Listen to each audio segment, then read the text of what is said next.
মোহাম্মদ ইউনূস কেন বিএনপি কে পাত্তা দিচ্ছেন না?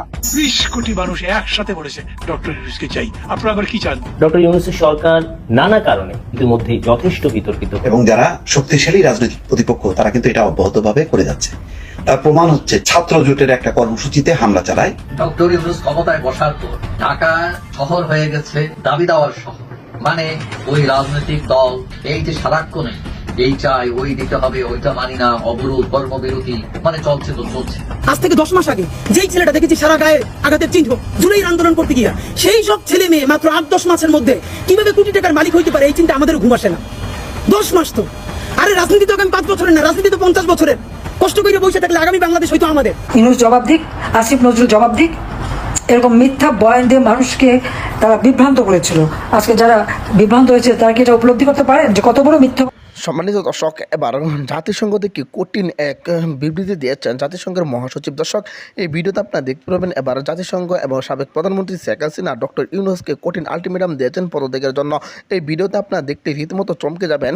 জাতিসংঘ শেখ হাসিনার পক্ষ নিয়ে ডক্টর ইউনূসকে 24 ঘন্টার আলটিমেটাম দিয়েছেন পদত্যাগের জন্য, এবং ডক্টর ইউনূস জাপানে যে গিয়েছে সেখান থেকে তার পদত্যাগ করতে হবে, এই কি বার্তা দিলেন হঠাৎ করে জাতিসংঘ। দর্শক, চলুন এই ভিডিওতে আমরা দেখে আসি।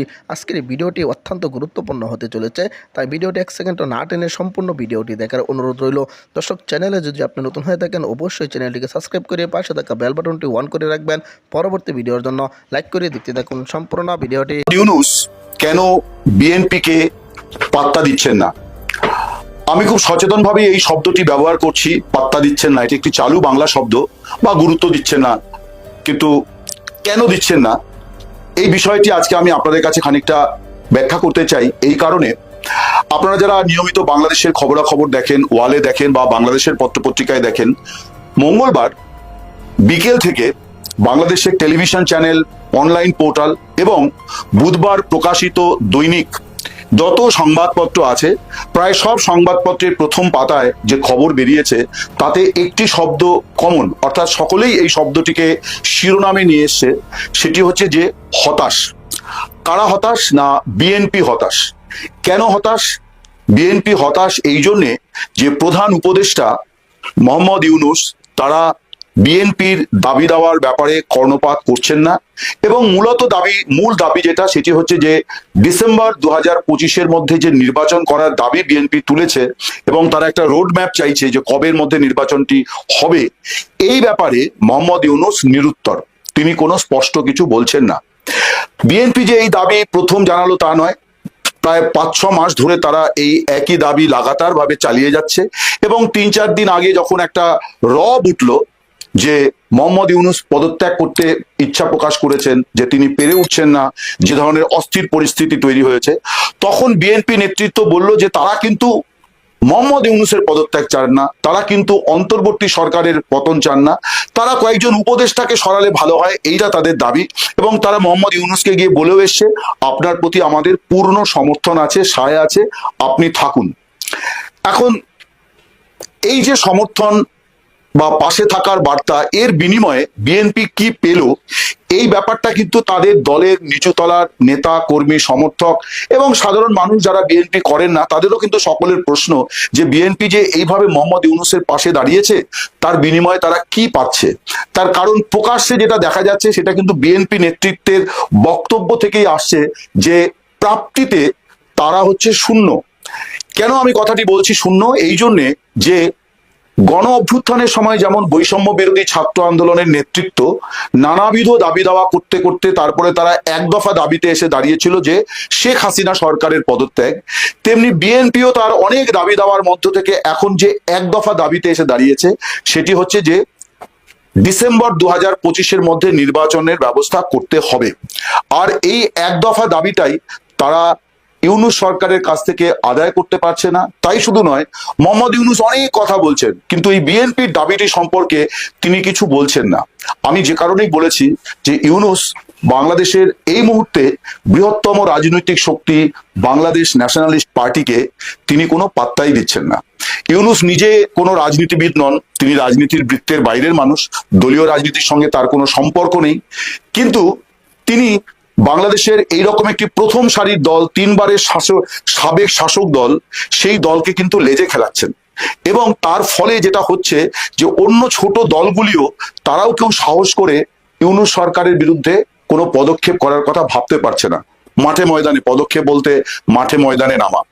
তার কারণ আওয়ামী লীগকে তার কার্যক্রমকে নিষিদ্ধ ঘোষণা করার ফলে ডক্টর ইউনূস ক্ষমতায় বসার পর ঢাকা শহর হয়ে গেছে দাবি দেওয়ার শহর। মানে ওই রাজনৈতিক দল, পেশাজীবী সংগঠন, এই যে সারাক্ষণে এই চাই, ওই দিতে হবে, ওইটা মানি না, অবরোধ, কর্মবিরতি, মানে চলছে তো চলছে। এখন আজ মঙ্গলবার সচিবালয়ের আন্দোলনরত কর্মচারীরা হুমকি দিয়েছেন যে সরকারি চাকরির সংশোধন, যেটা অধ্যাদেশ 2025 করা হয়েছে, সেটা বাতিল না হওয়া পর্যন্ত তারা আন্দোলন চালিয়ে যাবে। এবং তারা হুমকি দিয়েছেন তাদের দাবি দেওয়া না মানলে সারা দেশে সেই আন্দোলন ছড়িয়ে দেবেন তারা। এখন এইদিকে নাগরিকদের নেতা হাসনাত আব্দুল্লাহ পাল্টা হুমকি দিয়েছেন। তিনি বলছেন যে জনগণকে সঙ্গে নিয়ে এগুলো প্রতিহত করবেন তারা। এখন এই যে আন্দোলন চলছে আজকে টানা 4র্থ দিন, এবং এটাকে সচিবালয়ে কড়া নিরাপত্তার ব্যবস্থা গ্রহণ করা হয়েছে আইন শৃঙ্খলা পরিস্থিতি স্বাভাবিক রাখার জন্য। অন্যদিকে এই যে এনবিআর, এটার চেয়ারম্যানকে অপসারণ সহ বিভিন্ন দাবি দেওয়ার বিজ্ঞানে সেখানেও আন্দোলন চলছে। আমি যতটুকু জানি যে এনবিআর এর যে বর্তমান চেয়ারম্যান আছেন আব্দুর রহমান খান, হ্যাঁ, অত্যন্ত ভালো মানুষ, হ্যাঁ, সৎ মানুষ। এখন তার বিরুদ্ধেও যে তাকে সরাইতে হবে। এখন এইদিকে সচিবালয়ের সামনে ফেসিবাদের আমলাদের উৎখাতে জুলাই মঞ্চে নামে একটি কর্মসূচি পালন করা হচ্ছে। সেখানে তারা বলছেন দুর্নীতিবাজ আমলাদের উত্থানের উৎখাতের দাবি করেছেন তারা, মানে এদেরকে উৎখাত করতে হবে এই আমলাদেরকে। এখন দুইমুখী তিনমুখী লড়াই শুরু হয়েছে। এখন প্রশ্ন হচ্ছে যে এই আন্দোলন কেন? তো এখন আন্দোলন হচ্ছে সরকারি চাকরি অধ্যাদেশ সংশোধন, যেটা 2025-এ গ্রহণ করা হয়েছে, সেটা বাতিল করার জন্য। বাংলাদেশ সেনাবাহিনী এবং সরকার এই টানাপোড়েন আরো বাড়ল। যে রিপোর্টটা বেরিয়ে গেছে, লিক করে গেছে, আমার হাতে যদি পৌঁছায়, বাংলাদেশ সেনাবাহিনীর হাতে কি নেই? নিশ্চিতভাবে আছে। এবং তারপরেই বাংলাদেশ সেনাবাহিনী তড়িঘড়ি একটা সিদ্ধান্ত নিয়েছে।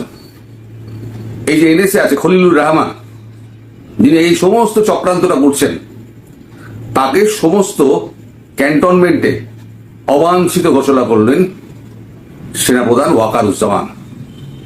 অর্থাৎ তিনি আরো কঠোর অবস্থানে যাচ্ছেন। এনএসএ তিনি হচ্ছেন পদে সেনাপ্রধানের থেকে কিন্তু ওপরে, কিন্তু এখানে পদের লড়াই নয়, এটা হচ্ছে দেশমাতৃকা লক্ষ্য রক্ষার লড়াই, দেশের সার্বভৌমত্ব, অখণ্ডতা এবং স্বাধীনতা বজায় রাখার লড়াই। সেই লড়াইতে সেনাপ্রধান এক পা পিছু হবেন না। তার কাছে পদ বড় নাকি তার কাছে পজিশন বড়, না তার কাছে ব্যক্তি বড়, তিনি সেটা দেখছেন না। তিনি দেখছেন বাংলাদেশের স্বাধীনতা, সার্বভৌমত্ব এবং অখণ্ডতা। এরাম সেনাবাহিনী প্রধানকে স্যালুট জানাতেই হয়, যার দেশপ্রেম এই জায়গায় পৌঁছেছে। এখন সেনাবাহিনীর মধ্যে কিন্তু আরো বিভিন্ন রকমের কথাবার্তা চলছে। কিছু কিছু উড়ো উড়ো কথাবার্তা আমার কাছে আসছে, কিন্তু এখনো পর্যন্ত আমি কনফার্ম হতে পারিনি। যেমন এই যে একজন যুদ্ধাপরাধী, ফাঁসির আসামি, তাকে যেভাবে ছেড়ে দেওয়া হলো, তাতে কিন্তু সেনাপ্রধান এবং সেনা যারা কর্তারা রয়েছেন তারা অত্যন্ত ক্ষুব্ধ। তারা নিজের আলোচনা করছেন যে দেশটাকে কোথায় নিয়ে যেতে যাওয়ার জন্য এরা তৈরি হচ্ছে। এটাকে দেশটাকে গোল্লায় নিয়ে যাওয়ার জন্য জনগণকে ভুল বুঝিয়ে আজকে ক্ষমতায় এসছে। তার মানে এরা একটা প্ল্যান করে, ডিপ স্টেটের একটা প্ল্যানের অংশ হিসেবে বাংলাদেশটাকে অস্থির বানিয়ে বাংলাদেশটাকে আবার পরাধীন করতে চায়, এবং সেই পরাধীন দেশে এরা এসে ছড়ি ঘোরাবে, এটাই তাদের হচ্ছে একমাত্র মত। সেই জায়গায় দাঁড়িয়ে বাংলাদেশ সেনাবাহিনী একেবারে রুখে দাঁড়িয়েছে। বাংলাদেশ সেনাবাহিনীর এখন যা অবস্থা, তাতে তাদের আর পেছনোর জায়গা নেই। এই জায়গায় আরো কিছু কিছু কঠিন সিদ্ধান্ত আসতে চলেছে। সেগুলো আজকে রাতে একটা বৈঠক হওয়ার কথা ক্যান্টনমেন্টে, ঢাকা ক্যান্টনমেন্টে। সেখানে বৈঠক হওয়ার পরেতেই তারপরে কি সিদ্ধান্ত হয় সেটা হয়তো কালকে সকালের দিকে, গভীর রাতের দিকে জানতে পারা যাবে। তবে বাংলাদেশ নিয়ে এখন যে একটা অস্থির পরিস্থিতি তৈরি হয়েছে, সেখানে সেনাবাহিনী একটা মুখ্য ভূমিকা দিচ্ছে দেশ রক্ষার খাতিরে।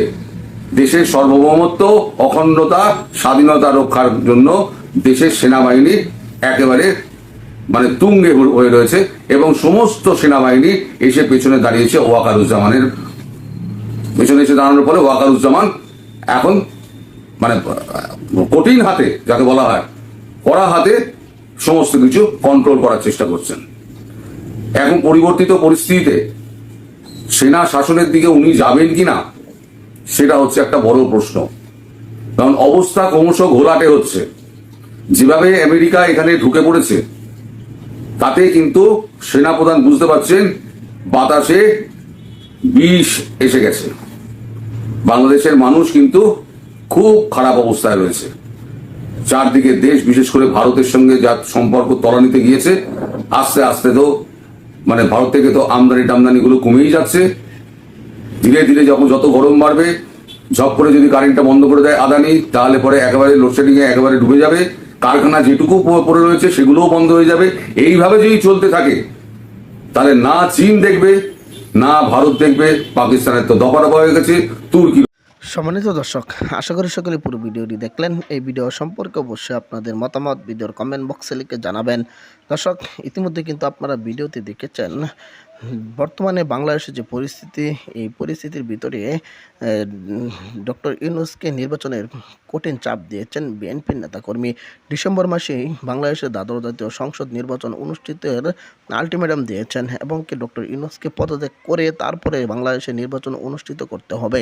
অন্যদিকে দেখেছেন সাবেক প্রধানমন্ত্রী শেখ হাসিনা এবং জাতিসংঘের মহাসচিব তারা যে বক্তব্য দিয়েছেন এবং ডক্টর ইউনূসকে উদ্দেশ্য করিয়া যে বার্তা তারা দিয়েছেন, ইতিমধ্যে সোশ্যাল মিডিয়ায় ঝড়ের গতিতে ভাইরাল হয়েছে। দর্শক, এই ভিডিওতে কিন্তু আপনারা দেখেছেন। অবশ্যই এই ভিডিও সম্পর্কে আপনাদের মতামত ভিডিওর কমেন্ট বক্সে লিখে জানাবেন। দর্শক, এই ধরনের ভিডিওগুলো সবার আগে পেতে অবশ্যই চ্যানেলটিকে সাবস্ক্রাইব করে পাশে থাকা বেল বাটনটি অন করে রাখবেন পরবর্তী আপডেটগুলো সবার আগে পাওয়ার জন্য। আজকের মতো ভিডিওটা এখানে শেষ করলাম। দেখা হচ্ছে পরবর্তী ভিডিওতে। সেই পর্যন্ত ভালো থাকবেন, সুস্থ থাকবেন। আসসালামু আলাইকুম রহমতুল্লাহ।